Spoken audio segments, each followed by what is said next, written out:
लाडकी बहीण योजनेच्या लाभार्थ्यांसाठी मोठी अपडेट आलेली आहे.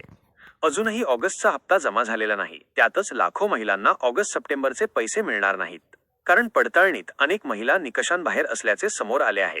26 लाख महिलांचे अर्ज बाद होण्याची शक्यता असून त्यांना पुढे हप्ता मिळणार नाही. महाराष्ट्रात सुरू असलेल्या लाडकी बहीण योजनेच्या ऑगस्ट महिन्याचा हप्ता अजूनही जमा झालेला नाही. सप्टेंबर महिना सुरू होऊनही महिलांच्या खात्यात पैसे जमा झालेले नाहीत.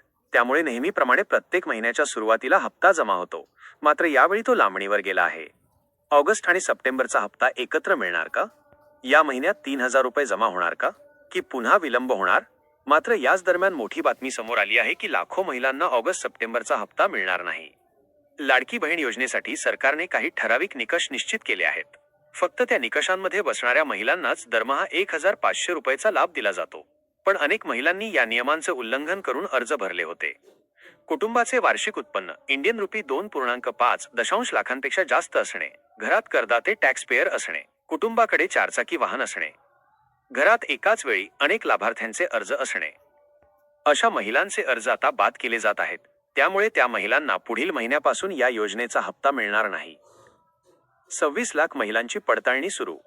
लाडकी बहीण योजनेत आतापर्यंत 26 लाख महिलांनी निकषांबाहेर जाऊन लाभ घेतल्याचे उघड झाले आहे. ही बाब स्वतः महिला व बालविकास मंत्री आदिती तटकरे यांनी मान्य केली आहे. याबाबत सरकारने मोठी कारवाई सुरू केली आहे. तसेच अंगणवाडी सेविका थेट महिलांच्या घरोघरी भेट देत आहेत. त्यांच्या उत्पन्नाचे स्रोत, घरातील सदस्य, वाहनधारकत्व याची माहिती घेतली जात आहे. पात्रता निकषात न बसणाऱ्या महिलांचे अर्ज रद्द केले जात आहेत. या पडताळणीनंतर मोठ्या प्रमाणात लाभार्थी संख्या कमी होण्याची शक्यता आहे. अपात्र महिलांना पुढील हप्ते मिळणार नाहीत.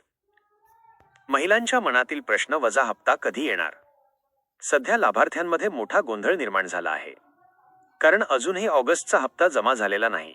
अनेक महिला आशावादी आहेत की ऑगस्ट सप्टेंबरचा हप्ता एकत्र येईल. म्हणजेच या महिन्यात त्यांना 3,000 रुपये मिळू शकतात. मात्र सरकारकडून अधिकृत घोषणा अद्याप झालेली नाही. आदिती तटकरे लवकरच याबाबत निर्णय जाहीर करतील अशी अपेक्षा आहे. लाडकी बहीण योजनेमुळे लाखो महिलांना दरमहा आर्थिक दिलासा मिळतो. पण योजनेचा दुरुपयोग थांबवण्यासाठी सरकारने पात्रतेची काटेकोर पडताळणी सुरू केली आहे. त्यामुळे नियमांबाहेर जाऊन लाभ घेणाऱ्या 26 लाख महिलांना हप्ता मिळणार नाही. उर्वरित पात्र महिलांना लवकरच हप्ता मिळण्याची अपेक्षा आहे.